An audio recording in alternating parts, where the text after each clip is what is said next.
ఒక group 1 officer కావాల్సిన అమ్మాయిని అతి హ్మ్. దారుణంగా సొంత తల్లి, సొంత హ్మ్. తాత చంపేశారు. ఆమెకి పెళ్ళయింది. భర్త ఏమో తెలివిగా ఒక ఎలిబి క్రియేట్ చేయడానికి హ్మ్. టెక్కలిలో ఒక థియేటర్‌కి సినిమాకెళ్ళాడు. ఇది ఎలా జరిగింది? అందరూ కూడా ఇది నేచురల్ డెత్ అనే అనుకున్నారు. గుండెపోటుతో చనిపోయిందని అందరిని నమ్మిచ్చారు. హ్మ్. నమ్మిచ్చి ఆ అమ్మాయికి దహన సంస్కారం కూడా చేసేశారు. హుహు. అయినా కూడా బయటకొచ్చింది. ఇది ఎలా బయటకొచ్చింది? ఈ ఈ స్టోరీ పెళ్ళైన ఆమె ఆల్రెడీ ఇంకొకరు లవ్‌లో పడ్డం. ఆ అమ్మాయి గ్రూప్ 1 ఆఫీసర్ కావాలనుకోవడం. పెళ్లి చేసుకున్న అతను ఎవరో కాదు సాక్షాత్తు సొంత మేనమామ. సో, ఇవన్నీ ఈ స్టోరీలో అనేక లేయర్స్ ఉన్నాయి. అనేక విషయాలు సమాజంలో ఇవాళ పరిస్థితి ఎలా ఉంది? పరువు హత్యల్ని స్త్రీలనే ఎందుకు బలి చేస్తున్నారు? అనేదానికి ఇది ఒక లేటెస్ట్ టెక్స్ట్ బుక్ కేస్ అంటారు. హ్మ్. అంటే దీన్ని పోలీసులకైతే ఒక పాఠంలాగా చెప్పాల్సిన కేసు అనమాట ఇది. హ్మ్. అట్లాగే ఇటువంటి ప్రేమించుకునే అమ్మాయిలు ముఖ్యంగా ఎలాంటి జాగ్రత్తలు తీసుకోవాలో కూడా ఈ కేసు నుంచి చాలా నేర్చుకోవచ్చు. హ్మ్. అంటే తల్లిదండ్రుల్ని నమ్మేసి వెళ్తారు చాలామంది. మన అవును. తల్లే కదా అని ఆబ్వియస్‌లీ వాళ్ళు కూడా నమ్ముతాం గదా! సెంటిమెంట్ లేపి ఏడ్చి నిన్ను ఎలా పెంచాను, నేను ఎలా కన్నాను, నువ్వు ఒకసారి రా ఇంటికి నిన్ను చూడాలని ఇవన్నీ డ్రామాలు ఆడతారు. అవును. ఈ దాంట్లో వీళ్ళు పడిపోతారు ట్రాప్‌లో. సో, ఈ కేసుని జాగ్రత్తగా స్టడీ చేస్తే ప్రేమించుకున్న వాళ్ళు కూడా ఎటువంటి జాగ్రత్తలు తీసుకోవాలి. అట్లాగే పోలీసులు కూడా కొంత లోకల్ దీంట్లో పోలీసులు చాలా బాగా చేశారు ఆంధ్ర పోలీసులు. At the same time local community కానీ, లోకల్ పోలీసులు కానీ దీన్ని ఇంకొంత బెటర్‌గా చేసునుంటే బాగుండేదేమో హ్మ్. అనిపిస్తుంది. ఇది హ్మ్. ముందుగా అసలు ఏం జరిగిందో చెప్పుకుందాం. ఈ అమ్మాయి పేరు దుంపల హరిణి, 24 ఏళ్ళు.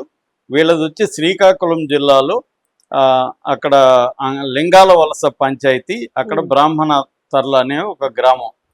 ఈ అమ్మాయికి 18 ఏళ్ల వయసులో అంటే 2020లో మేనమామ ఇచ్చి పెళ్లి చేశారు. ఈ అమ్మాయి ఇంటర్మీడియట్ మాత్రం కంప్లీట్ చేసింది. వాళ్ళు ఇంక మేనమామ సంబంధం హ్మ్. దగ్గర మనలో మనకి సంబంధం ఉంటే విత్ ఇన్ ద ఫ్యామిలీలోనే ఉంటుంది. ఆస్తులు ఎక్కడికి పోవు. అవును. ఇవన్నీ ఉంటాయి కదా! అలాగా పెళ్లి చేశారు. ఈ అమ్మాయి కూడా ఆ ఏజ్‌లో గట్టిగా మేనమామని కాదనలేక ఇంట్లో ప్రెజర్‌కి పెళ్లి చేసేసుకుంది. పెళ్లి చేసుకున్నాక అతని పేరు హ్మ్. దుంపల దంతేశ్వరరావు. వాళ్ళ అమ్మ పేరు పైలా విజయకుమారి. ఓకే. తాత పేరేమో హ్మ్. బలుసాయ. సో, వీళ్ళు ముగ్గురు కలిసి చంపారు యాక్చువల్‌గా ఈ అమ్మాయిని. భర్త, అమ్మ, భర్త, తాత. తల్లి, మనం తాత. ఆ! హ్మ్. తల్లి, తాత, భర్త. భర్త డైరెక్ట్‌గా చంపిన దాంట్లో లేడు. ఆ! స్కీమ్ హ్మ్. ఏసి అతను ఎలివికెళ్ళిపోయాడు. హ్మ్. అతను అంటే మొత్తం స్కీమ్ వేసింది అతనే. అంటే ఈ అమ్మాయిని చంపాలని గట్టిగా నిర్ణయించుకుంది మాత్రం తల్లి అండి. హ్మ్. నిర్ణయించుకున్నాక ముగ్గురు కలిసి ప్లాన్ వేసుకున్నప్పుడు ఈ స్కీమ్ అంతా ఇచ్చింది దంతేశ్వరరావు భర్త. హ్మ్. ఇచ్చాడు. అమలు చేసింది తల్లి, తాత అమలు చేశారు. హ్మ్. సో, ఈ అమ్మాయిని పెళ్లి చేశారు. ఈ అమ్మాయి ఏందంటే చదువుకోవాలి అన్న ఒక కోరికతో పెళ్ళైనాక కూడా వీళ్ళకి పెళ్ళైన 2 ఏళ్ళకి బాబు పుట్టాడు. బాబు పుట్టినాక ఈ అమ్మాయి సీరియస్‌గా చదవడం మొదలుపెట్టింది. డిగ్రీ పాస్ అయింది. తర్వాత గ్రూప్ 1 అవ్వాలనుకుంది. ఎందుకంటే బాగా నాలెడ్జ్ ఉంది. ఆ అమ్మాయి ఒక వీడియో చేసింది ఈ ఊరు వెళ్ళే ముందు. ఆ వీడియో చూస్తే మీకు మంచి చక్కటి ఇంగ్లీష్ మాట్లాడుతుంది హ్మ్. అమ్మాయి. నాలెడ్జ్ ఉందనేది అర్థమవుతుంది. ఖచ్చితంగా గ్రూప్ 1లో ర్యాంక్ కొట్టేది కొట్టేది. అమ్మాయి. సో, అలాగా ఒక గ్రూప్ 1 ఆఫీసరు అయ్యుండేది. కన్ఫర్డ్ రేపు ఐఏఎస్ కూడా అయ్యుండేది. సో, అలాంటి అమ్మాయిని సొంత తల్లి, సొంత తాత చిదిమేశారు ఆమె భవిష్యత్తును, జీవితాన్ని. సో, ఇది అయింది. తర్వాత గ్రూప్ 1 కోచింగ్ కోసం హైదరాబాద్‌లో ఎస్ఆర్ నగర్‌లో ఒక హాస్టల్‌లో ఉండి కోచింగ్ తీసుకుంటుంది ఈ అమ్మాయి. తీసుకుంటున్న బాబునేమో తల్లి దగ్గర వదిలేసింది. హ్మ్. సో, ఈ అమ్మాయి పుట్టి పెరిగింది కూడా హైదరాబాద్ అని ఆ వీడియోలో చెప్తుంది. మేబీ అక్కడున్న ఇక్కడ పెంచుంటారేమో మనకి ఇంకా మిగతా డీటెయిల్స్ తెలీదు. ఆ హ్మ్. అమ్మాయి వీడియోలో మాత్రం నేను హైదరాబాద్‌లోనే పుట్టి పెరిగానని కూడా ఒక వాక్యం ఉంది. హ్మ్. సో, ఇక్కడికొచ్చి హాస్టల్‌లో ఉంటున్నప్పుడు ఈ గ్రూప్ 1 కోచింగ్‌లో సుధా నాగేంద్ర అనే ఒక అబ్బాయి పరిచయం అయ్యాడు ఈ అమ్మాయికి. ఆ అబ్బాయి కూడా లైక్ మైండెడ్‌గా ఉండడం, వీళ్ళిద్దరూ హ్మ్. చదువుకోవడం, నోట్స్‌లు పరస్పరం ఇది చేసుకోవడం, పుస్తకాల రెఫరెన్స్‌లు. ఎందుకంటే ఎక్కువగా గ్రూప్ 1 ఇవన్నీ ఏందంటే డిస్కషన్స్ అవును. ఎక్కువుంటాయి. ఒకరికొకరు చెప్పుకుంటారు. ఇవన్నీ ఉంటాయి కాబట్టి అలాగా వీళ్ళిద్దరి మధ్య ఒక ర్యాపో డెవలప్ అయింది. ఎందుకంటే ఈ అమ్మాయికి మేనమామతో పెద్ద ఇంట్రెస్ట్ లేదు. అవును. ఏదో మెకానికల్‌గా అతనితో కాపురం చేసింది. బిడ్డ పుట్టాడు తప్ప వాళ్ళిద్దరి మధ్య ఒక ఎమోషనల్ బాండ్ గాని ఏమీ లేదు. హ్మ్. అది ఈ అమ్మాయికి తనతో ఏర్పడింది. ఎమోషనల్ బాండ్, అండర్‌స్టాండింగ్ ఇవన్నీ ఉంది. హ్మ్. దాంతో ఈ అమ్మాయికి ఏమనిపించిందంటే మనం ఇతనితో అయితే మన జీవితం బాగుంటుంది, ఇతను గ్రూప్ వన్ అయ్యే అవకాశం, నేను గ్రూప్ వన్ అవుతాను, ఇలాంటి వాడు ఉంటే మన లైఫ్ బాగుంటుంది, నేను ఇట్లా పెళ్లి చేసుకుంటున్నాను, నాకు విడాకులు కావాలి, నాకు ఆ సంబంధం ముందు నుంచి కూడా ఇష్టం లేదు, మీరు బలవంతం చేశారంటే వాళ్ళు షాక్ అయ్యారు. షాకే ఆబ్వియస్లీ. అంటే ఇట్లా చేస్తుందని వాళ్ళు అనుకోలేదు. వాళ్ళు ఏమంటే అప్పటి వరకు వీళ్ళ కంట్రోల్లో ఉండింది కదా. సో ఇప్పుడు ఈ అమ్మాయి ప్రపంచం మారింది, వైడన్ అయింది, ఎక్స్పోజర్ వచ్చింది. రెండోది ఈ అబ్బాయి తన నాలెడ్జ్కి తన దీనికి ఈ అబ్బాయి ఏంటంటే ఒక మెంటర్ లాగా అబ్బాయి హెల్ప్ చేస్తున్నాడు. సో భర్త ఏమో రెగ్యులర్ మొగుడు, అతను కంట్రోల్ చేసే మొగుడు, తర్వాత ఏమో అతని మీద ఈ అమ్మాయికి ఎటువంటి ఫీలింగ్స్ లేవు ముందు నుంచి కూడా, సొంత మేనమామ చిన్నప్పటి నుంచి వస్తా పెరిగింది. సో అందువల్ల ఈ అమ్మాయి పాయింట్ ఆఫ్ నుంచి ఈ అమ్మాయి కరెక్టే, కానీ వాళ్ళ ఇంట్లో వాళ్ళకి ఏంటి, ఈ అమ్మాయి మన కంట్రోల్లో ఉంది అది ఇది అంత అనుకున్నారు, ఇది ఊహించలేదు. దాంతో వాళ్ళు సహజంగానే ఎదురు చెప్పారు, కుదరదు, అలాగే చేస్తావు నువ్వు అది ఇదని. ఈ అమ్మాయి ఏమో ఆల్రెడీ ఇతనితో లైవ్ ఇన్ రిలేషన్షిప్లోకి వెళ్ళిపోయింది. ఇద్దరు కలిసి ఇక్కడ ఒకే దీంట్లో ఉంటున్నారు, చదువుకోవడం, కలిసి జీవించడం మొదలు పెట్టేశారు. సో ఈ అమ్మాయి ఏంటంటే ఫిక్స్ అయిపోయింది, ఇంకా నేనైతే మా మేనమామతో కాపురం చేయను, నేను ఈ అబ్బాయితో ఉంటాను ఫిక్స్ అయిపోయింది. కానీ ఇప్పుడు వీళ్ళు పెళ్లి చేసుకోవాలంటే విడాకులు కావాలి కదా. సో విడాకులు కావాలి, పైగా కొడుకు అక్కడ ఉన్నాడు, కొడుకు కావాలి. దీంతో ఈ అమ్మాయి వాళ్ళిద్దరి మధ్య గొడవలు మొదలయ్యాయి, తల్లికి వీళ్ళకి మధ్య. దాంతో వాళ్ళు బెదిరించడం మొదలుపెట్టారు. ఒకసారి కొడుకుని చూడడానికి ఈ అమ్మాయి వెళ్ళినప్పుడు అమ్మాయిని బంధించేసి ఒక 5 రోజులు ఎక్కడికి పోనీయలేదు, కొంత చిత్రహింసలు పెట్టారు, తల్లి కూడా కొట్టింది, ఇవన్నీ గొడవలు జరిగాయి. దాంతో ఈ అమ్మాయి వచ్చి ఇక్కడ బాలానగర్లో పోలీస్ స్టేషన్లో కేసు పెట్టింది, ఇట్లా మా వాళ్ళు నన్ను టార్చర్ చేశారు అది ఇదని. సో వీళ్ళేదో మామూలుగా విచారించి కౌన్సిలింగ్ ఇస్తారు కదా, తల్లిదండ్రులే చేశారంటే ఏం చేస్తారు, కౌన్సిలింగ్ ఇచ్చి పంపించేశారు. అమ్మాయి మేజరు, అమ్మాయి విడాకులు అడుగుతున్నప్పుడు మీరు ఇవ్వాల్సిందే, అంతేగాని మీరు కొట్టే హక్కు మీకు లేదు, ఇట్లాంటివి చెప్పి ఇంకొకసారి చేస్తే మేము కేసు పెడతాం అది ఇది అని చెప్పి వాళ్ళని పంపించేశారు. పంపించినాక ఇలా జరుగుతుందండి, 2 ఏళ్ళుగా జరుగుతుంది ఈ గొడవ. జరుగుతుంటే ఇప్పుడు ఏమైందంటే వాళ్ళు తెలివిగా ఒక ప్లాన్ వేసుకున్నారు, అంటే ఈ అమ్మాయి మారదు కాబట్టి మనం ఈ అమ్మాయిని చంపేయాలి, మన పరువు పోతుంది, ఈ అమ్మాయి కానీ ఇప్పుడు నిన్ను వదిలేసి అక్కడికి వెళ్ళి పెళ్లి చేసుకుంటే మన పరువు పోతుంది ఊర్లో అని చెప్పి వాళ్ళు, తల్లి ఏం చేస్తుందంటే చంపేద్దామని డిసైడ్ అయింది కూతురుని. అంటే ఈ 2 ఏళ్ళుగా గొడవల్లో తల్లి కూడా దూరం, మానసికంగా కూడా ఈ అమ్మాయికి దూరం అయిపోయింది. ఈ అమ్మాయి నా పరువు తీసింది కాబట్టి ఈ పిల్ల ఉండకూడదు అని తల్లి డిసైడ్ అయింది. భర్తకి ఎలాగో కోపం ఉంటుంది, తాత కూడా పరువు, తాత ఆయన కూడా పరువు. తండ్రి టాపిక్ లేదండి, ఉన్నాడు లేదు మనకు తెలియదు, ఇక్కడైతే ఎక్కడ రాలేదు పేరు. సో దాంతో వీళ్ళు ముగ్గురు కలిసి ప్లాన్ వేసుకున్నారు. ప్లాన్ వేసుకొని ఈ అమ్మాయిని మన ఊర్లో మన ఇంట్లో అయితే చంపడం ఈజీ అని చెప్పి ప్లాన్ వేశారు. అయితే ఎలా రప్పించాలంటే, విడాకులు ఇస్తాము, నువ్వు ఇక్కడ పెద్ద మనుషులతో పంచాయతీ చేయాలి, సో పంచాయతీ చేసి తేల్చేసి నువ్వు వెళ్ళిపో, ఊరికని వెళ్ళిపోతే ఎట్లా, బిడ్డ ఉన్నాడు, ఇవన్నీ తెగాలి కదా, అతను మీ మేనమామ, అవి ఇవేనో చెప్పారు. సో ఈ అమ్మాయి ఏమనుకునింది, సరే ఒకసారి వెళ్ళేసి వచ్చేస్తే విషయం అయిపోతుంది, వచ్చేస్తుంది, మనం ప్రశాంతంగా ఉండొచ్చు అనుకొని అమ్మాయి వెళ్ళింది. ఎప్పుడు మే 30th బయలుదేరుతున్నప్పుడు అమ్మాయికి ఎక్కడో అనుమానం ఉంది, అందుకని ఒక సెల్ఫీ వీడియో చేసిందండి, పోలీసులను అడ్రస్ చేస్తూ వీడియో చేసింది. ఇలాగా నేను వెళ్తున్నాను, గతంలో కూడా నేను కేసు పెట్టాను, సో ఒకవేళ జూన్ 5 వరకు నా ఫోను స్విచ్ ఆఫ్ అయినా లేకపోతే నేను రాకపోయినా నాకేదో జరిగినట్టుగా మీరు భావించి దీని మీద ఎంక్వైరీ చేయండి, నన్ను బంధించే అవకాశం ఉంది, ఇంకొక చేసే అవకాశం ఉంది, చంపుతారనేది అయితే లేదు దాంట్లో. మేబీ అమ్మాయి కూడా అనుకోకపోయిండొచ్చు, బలవంతంగా బంధించి రానియకుండా చేస్తారేమో అనుకోండొచ్చు, చంపుతారని అమ్మాయి కూడా ఊహించలేదు. కాకపోతే ఈ వీడియోలో అదైతే చెప్పింది, మీరు పోలీసులే మీరే చూడాలి, మీ మీద నమ్మకంతోనే వెళ్తున్నాను అనేది లాస్ట్ సెంటెన్స్ అండి. పోలీసుల మీద నమ్మకంతోనే నేను వెళ్తున్నాను, నాకేమన్నా అయితే మీరే చూడండి అంటే. ఈ అమ్మాయి చనిపోతారనుకుని ఉంటే అసలు వెళ్ళదు, చంపుతారనే ఐడియా లేదు అమ్మాయి, బంధిస్తారనే ఐడియానే ఉంది అమ్మాయికి, అందుకనే ధైర్యంగా వెళ్ళింది. అంటే తల్లి కానీ వాళ్ళు ఎక్కడా కూడా ఈ అమ్మాయికి చంపుతామన్న యాంగిల్లో వాళ్ళు థ్రెట్ కానీ ఏమి చేయలేదు, అందుకే బిహేవ్ చేయలేదు. వాళ్ళంతా మెలో డ్రామా చేసి ఏడ్చి ఇవన్నీ చేస్తుంటారు. దాంతో ఈ అమ్మాయి నమ్మి వెళ్ళింది. వెళ్ళినాక వాళ్ళు ఏం చేస్తారు, ఈ అమ్మాయి 31st వెళ్ళింది కదా, లేట్ ఎందుకని అదే రోజు చంపేశారు నైట్. ఓ నైట్ ఈ అమ్మాయి పడుకొని ఉంది. ముందుగానే ప్లాన్ ప్రకారం వీళ్ళ దంతేశ్వరరావు ఏమో టెక్కలిలో ఒక థియేటర్కి వెళ్ళాడు, భవానీ థియేటర్కి సినిమాకి వెళ్ళాడు అదే రోజు. ఎందుకంటే ఎలిబి ఉండాలా, నేను చంపలేదని చెప్పడానికి, దొరికితే ఒకలా అంటే వాడికి ఐడియా ఉంది దొరికే అవకాశం ఉందని. సో అందుకని వెళ్ళాడు అతను. వీళ్ళిద్దరిలో తల్లి కాలు పట్టుకునింది, తాత రాడ్డు తీసుకొని తల మీద కొట్టాడు.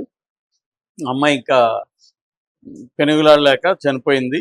చనిపోయినాక ఏం చేశారంటే వీళ్ళు ఎప్పుడో నైట్ 10కో ఎంతకు చనిపోతే అర్లీ మార్నింగ్ 2-3 గంటల మధ్య ఈ అమ్మాయిని దహనం చేసేసారు దగ్గర బంధువులకు చెప్పేసి.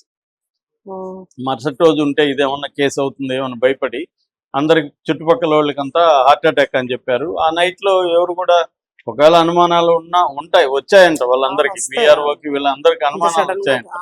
సరే వీళ్ళేదో వాళ్ళ కూతురు కదా వాళ్ళే చంపుంటారా అనుకోలేదు. ఇదేంది ఇంత హడావిడిగా చేస్తున్నారని మాత్రం వచ్చాయి. అప్పుడే కానీ విఆర్ఓ కానీ వాళ్ళు కానీ పోలీసులకు ఫోన్ చేసి ఇక్కడ అనుమానంగా వీళ్ళు చేస్తున్నారంటే బాడీ దొరుకుండేది. బాడీ దహనం కాక ఉండుంటే సాక్ష్యాలు గట్టిగా ఉండేవి. ఇప్పుడు ఏం చేస్తారు, దహనం చేసేసారు. దహనం చేయడానికి ఈ అబ్బాయి ఏం చేశాడు, వీళ్ళ బాయ్ ఫ్రెండ్ అక్కడ మరుసటి రోజు కూడా పోలీసులు కంప్లైంట్ ఇవ్వలే, అయిపోయింది దహనం చేసేదని గమ్మున అయిపోయారు అనుమానాలు ఉన్నా కూడా.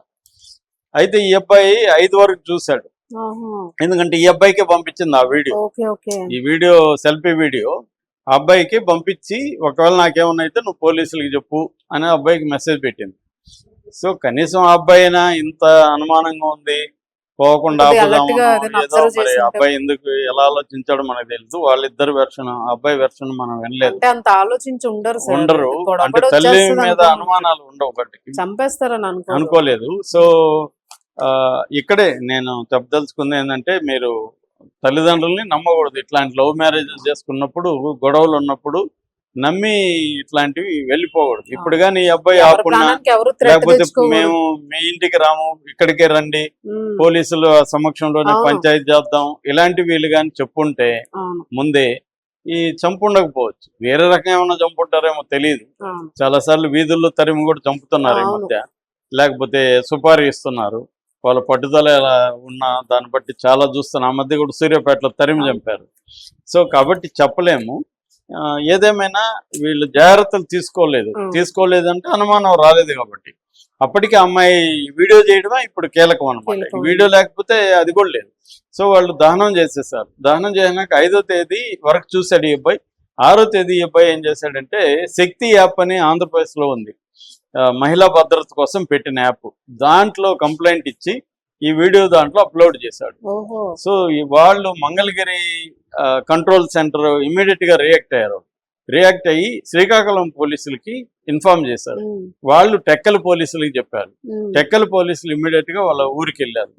ఊరికి వెళ్తే అక్కడ విఆర్ఓ వీళ్ళందరూ మాకు కూడా అనుమానాలు ఉన్నాయి, ఇలా జరిగిందని చెప్పారు. ఈ వీడియో ఆల్రెడీ ఉంది ఈ అమ్మాయి. దాంతో వాళ్ళని అడిగితే వాళ్ళు లేదు, ఇట్లా హార్ట్ అటాక్ వచ్చింది ఆ పాపకి, గొడవలు జరిగాయి, ఆ గొడవల్లో గట్టిగా అరిసాము, అప్పుడు అమ్మాయి హార్ట్ అటాక్ వచ్చేసింది, చనిపోయింది, ఇంకా మళ్ళీ గొడవలు అవుతాయి అందరికి తెలుస్తాయని మేము చేసేసాము అని వాళ్ళు చెప్పారు. ఇంకా పోలీసులకి అనుమానం క్లియర్గా వచ్చేసింది కాబట్టి వాళ్ళ ముగ్గురిని తీసుకెళ్లి పోలీస్ స్టేషన్లో కొట్టినప్పుడు ఇంకా అన్ని వాళ్ళు కక్కేశారు అనమాట. ఇలా జరిగింది, మేమే చంపామని కక్కేశారు. సో వీడి ఎలిబి అంతా కూడా పనికిరాదని ఈ పోలీసులు చెప్పేశారు. సో అతని దగ్గర ముగ్గురు దగ్గర కన్ఫెషన్ రిపోర్ట్ రాసుకున్నారు. ఇప్పుడు ఏంటంటే బూడిద ఉంది, ఆ ఎముకలే ఉన్నాయి, వాటిని కూడా FSLకి పంపించారు. అంటే అక్కడ కాకపోతే ఇక్కడ ప్రాబ్లం ఏంటంటే వెపన్ అయితే ఉంది, రాడ్ ఉంది, రాడ్ మీద వీళ్ళ గుర్తులు ఉన్నాయి, కానీ ఆ అమ్మాయి ఒంటి మీద గాయాలు కానీ వీళ్ళు కొట్టినట్టుగా ఫిజికల్ ఎవిడెన్స్ అయితే లేదు. ఓన్లీ సర్కమ్స్టాన్షియల్ ఎవిడెన్స్ ఉంది, డిజిటల్ ఎవిడెన్స్ ఉంది. దాంట్లో కూడా అమ్మాయి నన్ను చంపుతారనేది చెప్పట్లేదు. కాబట్టి రేపొద్దున పవర్ఫుల్ లాయర్లను పెట్టుకున్నారు అనుకోండి, వాళ్ళు అమ్మాయి చంపలేదని చెప్తారు. చంపినట్టుగా ప్రూవ్ చేయడానికి పోలీసుల దగ్గర కాంక్రీట్ ఆధారాలు లేవు. సర్కమ్స్టాన్షియల్ వాళ్ళు ఒప్పుకునేది పోలీస్ స్టేషన్ లో ఒప్పుకుంటే చెల్లదు. కోర్టులో రేపు మమ్మల్ని వాళ్ళు బలవంతంగా చేశారు, మా కూతురు నేను ఎందుకు చంపుతాను, మేము విడాకులు ఇచ్చేద్దామని పిలిచాము అని వాళ్ళు అని చెప్తారు. యువతల Time waste ఈ అయిపోతుంది. నాగేంద్ర తను ప్రేమించిన అమ్మాయి పోయినాక అవును ఇతను ఫైట్ చేస్తాడా? అవును. చేయడు. అందరూ కాలయాపననే అనుకుంటారు, వేస్ట్ కాలం వృధా ఇప్పుడు ఎందుకులే, ఇంకే మనం నాకేం ఎక్కడ చేస్తాంలే అనుకుంటారు. సో వాళ్ళు అక్కడ మేనేజ్ చేసుకున్నారు అనుకోండి, విఆర్ఓలకి వాళ్ళకి వీళ్ళకి అంత డబ్బులు పెట్టి మేనేజ్ చేసుకొని మంచి అడ్వకేట్లు పెట్టుకున్నారు అనుకోండి, కష్టమే. అంటే పోలీసులు సీరియస్ గా గట్టిగా ట్రై చేసి పట్టుదలగా చేస్తే అవుతాయండి. కానీ ఇట్లాంటి పరువు హత్యలు అంతా కూడా వాళ్ళకి బలం ఉంటుంది, విక్టిమ్స్ వీక్ గా ఉంటారు. సో విక్టిమ్స్ ఫైట్ చేయలేనప్పుడు, విక్టిమ్స్ డబ్బులు ఖర్చు పెట్టనప్పుడు, డబ్బులు కూడా ఖర్చు పెట్టాలి. ఒట్టి ఫైట్ అంటే మామూలు ఫైట్ సరిపోదు, డబ్బులు పెట్టాలి, వ్యవస్థలను మేనేజ్ చేయాలి, ఇవన్నీ చేయాలి. ఇవన్నీ విక్టిమ్స్ కూడా దృఢంగా నిలబడాలి.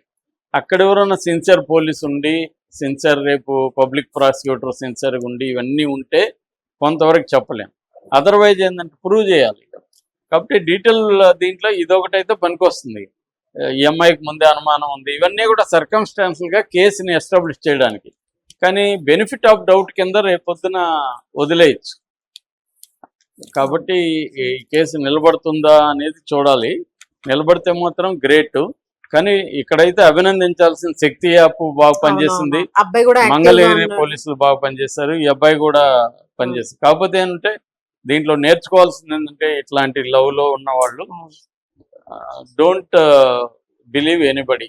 ఎవరి మీద నమ్మకంతో మీరు సేఫ్టీ చూసుకోండి. ఆ మధ్య కూడా ఇలాగే ఒక పంచాయతీ నా కానీ దగ్గర. ఇందులో ఏంటంటే సార్, ఒక అంటే అది మనం అంటే అలాంటి సంబంధం మీరు ఎంకరేజ్ చేస్తారా అని అంటే కాదు, అది వాళ్ళ ఇష్టం అండి. ఓపెన్ గా చెప్పారు ఇది కరెక్ట్ గా సంబంధం ఉండాలి. అనేది ఇప్పుడు ఏదో ఒక దొంగతనంగా ఒక చేయకుండా. ఇష్టం లేని బంధంలో అవును. బలంతంగా Clear గా ఇరుక్కుపోవాలని ఉన్నారు చెప్పే ఇద్దరు. హక్కు ఎవరికి ఉందండి? అవును. ఆ అమ్మాయి ఇష్టపూర్వకంగా పెళ్లి చేసుకోలేదు, పెళ్లి చేసేసారు 18 ఏళ్లలో. సో ఇప్పుడు ఆ అమ్మాయిని జీవితాంతం నువ్వు అతనితో కాపురం చేయమని చెప్పే హక్కు ఎవరికి? అది దుర్మార్గం కదా. ఆ అమ్మాయికి నిర్ణయించుకునే హక్కు ఉంది. వాళ్ళకి ఇష్టం లేకపోతే వాళ్ళు వదిలేయాలి, అంత తప్ప వాళ్ళు చంపే హక్కు వాళ్ళకి ఏముంది? అవును. లీగల్ గా లేదు, సామాజికంగా లేదు. సో ఇప్పుడు ఈ అమ్మాయి జీవితం నాశనం చేశారు. ఇప్పుడు ఆ బాబు పరిస్థితి ఏంటి ఒకసారి ఆలోచించండి. 4 ఏళ్ళ ఆయనదే ఉంది సార్, ఇంకో పెళ్లి చేసుకుంటాడు, అదే అతనిది ప్రాబ్లం లేదు. ఇప్పుడు లేదంటే ఇంకేదైనా బాబుని చేసుకుంటారు. ఎలా చేయబోతారు అనేది అదొక పెద్ద పిల్లాడు అనాథ. అబ్బాయికి ట్రామా ఉంటది.